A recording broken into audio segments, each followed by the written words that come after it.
আমাদের এই পেজ পড়া হয়ে গেছে, বুঝছো? আমরা তো পরের পেজে যাব। চলো, এখন আমরা কি পড়বো? স্থানীয় মান। এটা কি স্থানীয় মান? 2 এর স্থানীয় মান কত?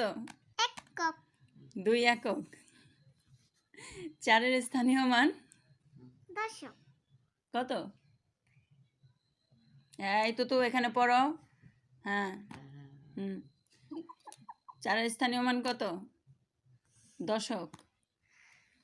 এই 4, হ্যাঁ এটা 4 এর স্থানীয় মান শতক। এইটা হ্যাঁ শতক। এই 2 এর স্থানীয় মান হাজার। এইটা বুঝছো?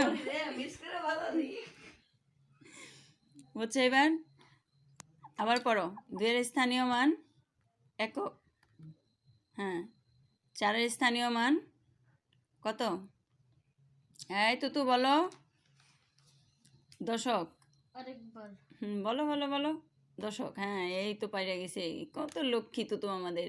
তারপর 4 এর স্থানীয় মান শতক। কি লেখাপড়া করবা? কলম নিবা? নাও লেখো।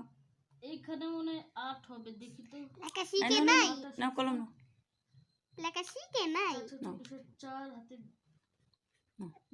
তাহলে এটা পড়ো, এটা পড়ো পড়ো পড়ো পড়ো। হ্যাঁ, 2 এর স্থানীয় মান 4 হাতে 5 কত? হাজার। না না ঠিক আছে? 900। তাহলে আজকে আমাদের স্থানীয় মান শেখা শেষ। যাও, আজকের মতো তোমার ছুটি। যাও যাও যাও, আজকে তোমার ছুটি। যাও, এখন খাইতে যাও। এটা কি? 56। 8 কিভাবে হবে? এটা কি? এটা 5 দশক। হ্যাঁ, আর এটা 6 একক। কি কি? হ্যাঁ, আর পড়তে ভাল লাগে না? আর পড়বা না? ঘুমে ধরছে? আর পড়তে ভাল লাগে না? ঠিক আছে, যাও যাও, আর পড়তে হবে না, যাও।